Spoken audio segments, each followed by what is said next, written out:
Hello बच्चों, कैसे हैं आप। अभी देखो यहां पे इंटीग्रेशन में इंटीग्रेशन बाय सब्स्टिट्यूशन मेथड के अंदर एक और फॉर्म है या और एक टाइप है। क्या टाइप है? देखो, integration of 1 upon a plus b sine 2x into d x, या integration of 1 upon a plus b cos 2x into dx, या integration of 1 upon a sine 2x plus b cos 2x into dx, या integration of 1 upon a plus b sine 2x plus c cos 2x into dx।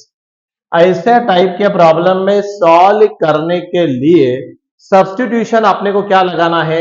Sign 2x is equal to, ये आपका है sign 2x, है ना। Sign 2x equal to क्या? 2t divided by 1 plus T square. cos 2x क्या है? 1 minus T square divided by 1 plus T square. आपका यहां पे जो dx क्या है? dt divided by 1 plus T square, and where t equal to क्या लेना? tan x। करेक्ट, क्योंकि यहां पे अब ये फुल मतलब मल्टीपल में है, कोई दिक्कत नहीं। तो यहाँ पे बाई 2 करने की जरूरत नहीं, यहाँ पे बाई 2 नहीं किया तो यहाँ पे 2 से मल्टीप्लाई करने की भी जरूरत है, डायरेक्ट है ये। तो dx dt divided by 1 plus square t equal to tan x चलेगा। बहुत ही सिंपल प्रॉब्लम रहते हैं। ये चारों टाइप ऐसे आया तो समझ जाना कि इसको इसको सब्स्टिट्यूट करना पड़ेगा। यही सब्स्टिट्यूशन लगाने का directly problem get solved, that's all, nothing more than that. चलो हम प्रॉब्लम्स को जाएंगे। देखो एक प्रॉब्लम लेके दिखाता हूं आपको कैसे सॉल्व करना है। सारी टाइप एक ही में आती है, एक भी समझ में आया तो that is more than sufficient है। देखो अभी कैसे करने का।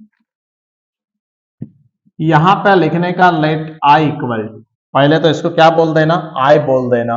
आई इज इक्वल टू क्या लिखेंगे? Integration of dx divided by 3 plus 2 sine 2x plus 4 cos 2x, ये पहले लिख देना, बराबर है। अब एक काम कर सकते हैं आप, यहां पे क्या करो, पुट, क्या पुट करने का? साइन 2x, ये लेते वक्त ऐसा रहे कि सारे फंक्शन कवर हो जाए तो आपको फिर पूरा डिटेल में समझ में आएगा। सो यहां पे पुट करना sine 2x is equal to 2t divided by 1 plus T square, सही। अब हम cos 2x को क्या पुट करेंगे? 1 minus T square divided by 1 plus T square, हमेशा याद रखना, स्टैंडर्ड है वो। 1 minus T square divided by 1 plus T square. हम dx को क्या पुट करेंगे? dt divided by 1 plus T square. ये तो सब कुछ ठीक हो गया, और सबके लिए t क्या रहेगा? where t is nothing but tan x, बस that's all, nothing more than that. अब देखो पुट करेंगे ना, so therefore i is equal to क्या बनेगा? देखो dx को क्या पुट करने का? dt divided by 1 plus T square, whole division वाली बात चल रही है अभी। 3 प्लस, अब देखो 2 रहेगा, साइन 2x को क्या पुट करने का है?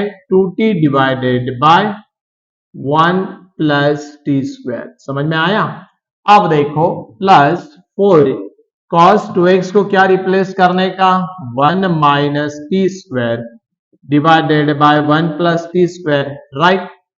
अब ये अगर आपने पुट किया तो हम अब इसको सिंप्लीफाई करेंगे। So I is equal to integration of, ऊपर रहेगा dt divided by 1 plus T square, whole division में डिनोमिनेटर में क्या रहेगा? 1 प्लस टी स्क्वायर रहेगा, सही है। इसके नीचे कुछ नहीं बोले तो क्या रहता? 1, 1 ने इसको डिवाइड किया, इसने मल्टीप्लाई किया, 3 1 जा 3 and again plus 3t square, are you getting it or not? yes, ये 1 plus t square सेम है तो सीधा 2 2 जा 4, तो यहाँ पे हम लिखेंगे 4t, चलेगा। 1 plus t square same, so 4 1 जा 4 and that to minus 4t square। यहां तक बिल्कुल कोई दिक्कत नहीं होना। अब देखो ये न्यूमरेटर में, डिनोमिनेटर में क्या है? 1 प्लस टी स्क्वायर, यहां भी क्या है? 1 प्लस टी स्क्वायर, दोनों get cancel. So I equal to integration of, अब जरा ध्यान देना, ऊपर बचा dt और नीचे क्या बचा?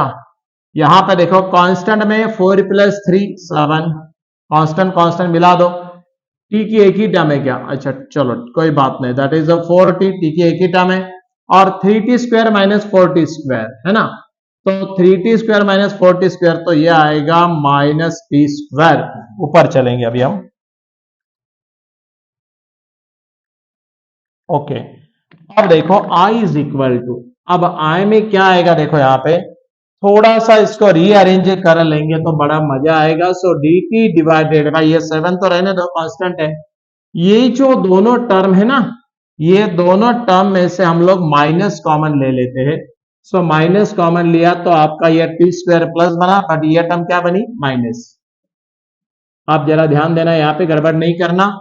सी माइनस से ब्रैकेट ओपन किया तो minus T square and minus minus become plus 4t, चलेगा, बिल्कुल चलेगा। अब जरा यहां पे हम नीचे मिटा देते हैं। प्रॉब्लम सिंपल रहते हैं यार, खाली आपको क्या है, सब्स्टिट्यूशन याद आना एग्जैक्टली क्या है, तो प्रैक्टिस करो, बार बार इस टाइप के प्रॉब्लम को सॉल्व करो। अभी आपको एक समझाया, आप आराम से यही बेस पकड़ के बस प्रॉब्लम लेने का, ये मेथड से सॉल्व करने का, प्रॉब्लम लेने का, ये मेथड से सॉल्व करने का, दैट्स ऑल। अब देखो आगे क्या करने का। अब आपको मालूम है इसको सॉल्व करने के लिए आपने को क्या लगेगा, ये क्वाड्रेटिक इक्वेशन बन रहा है लेकिन थर्ड टर्म नहीं है, तो बिकम द परफेक्ट स्क्वायर आपको थर्ड टर्म लगेगी। सो हम यहाँ पे लिखेंगे T T, coefficient of T square 1 है, हमने पहले करके लिया। सो nothing but half into coefficient of middle term -4 और होल ब्रैकेट का square. Third term is nothing but half into coefficient of middle term -4 है का स्क्वायर करते हैं हम लोग। सो यहाँ पे 2 2 4, -2 का स्क्वायर आता 4। सो यहां पे एडिंग एंड सब्सट्रैक्टिंग क्या करना पड़ेगा, 4 to become the perfect square. So हम ऐसा लिख सकते हैं ना फिर, d t divided by 7 minus T square minus 4t। अब हमने 4 को ऐड किया, 4 को सब्सट्रैक्ट किया, समझ में आया, नो प्रॉब्लम। अब जरा बोर्ड पे देखना, यहाँ पे मिस्टेक होने का चांस रहता है, जरा ध्यान से करना। हाँ डी टी, अब यहाँ पे 7 है माइनस और ये माइनस, क्योंकि क्या होने वाला है मालूम है क्या, ये तो अपना परफेक्ट स्क्वायर बनेगा यहां तक, उसमें कोई दिक्कत नहीं। बट ये जो कांस्टेंट है इसको माइनस से अगर मैंने ब्रैकेट ओपन किया तो माइनस माइनस बिकम +4 और ये 7, तो ये आएगा 11 माइनस, करेक्ट। अब रही बात क्या की, ये किसका परफेक्ट स्क्वायर है, देखो यहां से मैं लेता हूं टी, इसका लेता हूं माइनस साइन और इसका क्या लेता हूं, square root. So nothing but क्या आया, t-2 का होल स्क्वायर। चेक करो ना, ए स्क्वायर क्या है ना, -2ab -4t plus D square, okay perfect आया।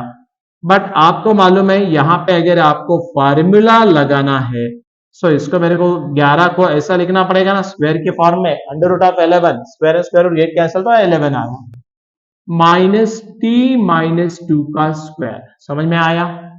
अब देखो यहां पे यूजिंग फार्मूला, कौन सा फार्मूला लगाएंगे आप इसको सॉल्व करने के लिए, integration of dx divided by a square minus x square, है ना। क्या फार्मूला लगेगा देखो, 1/2a लॉग ऑफ, क्या रहेगा formula, a plus x divided by a minus x and plus c. बस ये फार्मूला अगर आपने लगा दिया तो काम ही खत्म हो गया अपना, गेटिंग इट और नॉट। अब देखो यहाँ पे कैसे ऑपरेट होता है, अब फिर दोबारा एक काम करना पड़ेगा आपको, इसको बोलना पड़ेगा ए, इसको बोलना पड़ेगा बी, है ना, ये टर्म को हमने ए बोला है।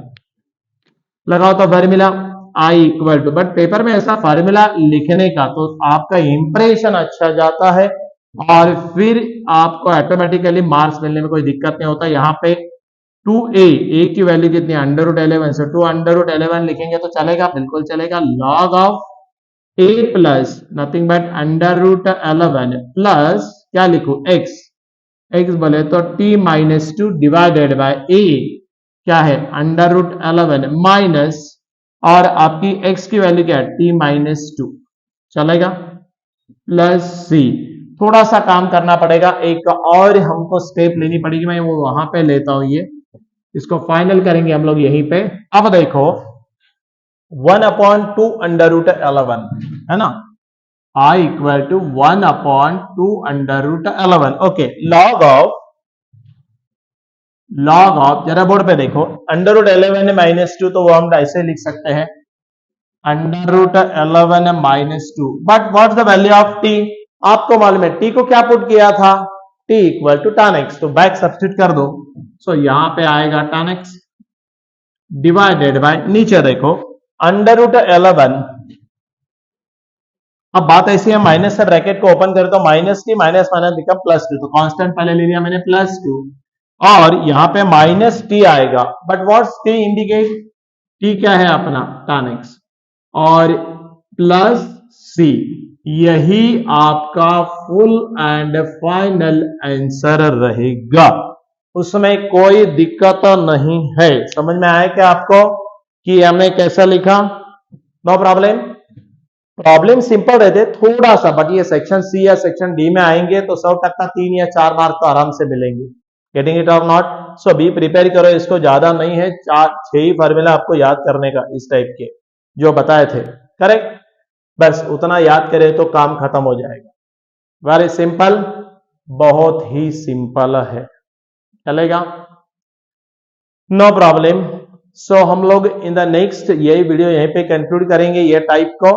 नेक्स्ट वीडियो में हम लोग अगेन नेक्स्ट टाइप के साथ मिलेंगे, बट उससे पहले अगर आपने इस चैनल को सब्सक्राइब नहीं किया तो सब्सक्राइब करो, लाइक करो, शेयर करो, कमेंट दे दो, चलेगा, no problem. So be in touch with us. Next problem में हम लोग नेक्स्ट वीडियो में अगेन हम लोग एक नेक्स्ट टाइप के साथ आपके साथ जुड़े रहेंगे, चलेगा, थैंक यू।